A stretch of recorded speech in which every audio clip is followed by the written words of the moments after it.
Welcome to 360 Degree Machinery. We're going to do a walkthrough of a Ctd Dm200 dual miter saw. 10-inch blade capacity. You have 8 feet between centers.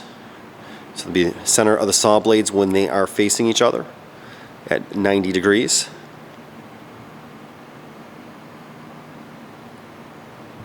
That is adjustable.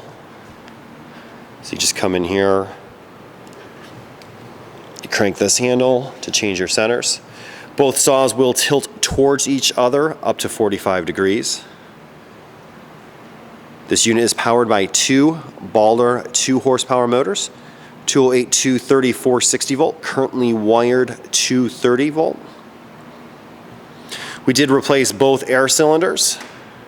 So both air cylinders on both sides are brand new.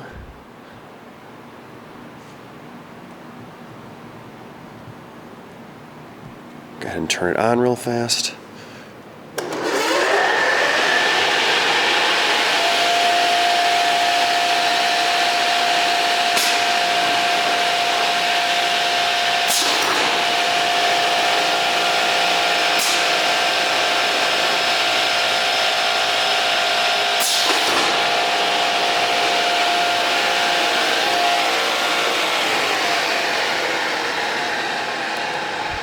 If you have any questions or comments, you can reach us at info@360degreemachinery.com or give us a call at 630-229-6705. Again, thank you for tuning in to 360 Degree, helping you buy with confidence.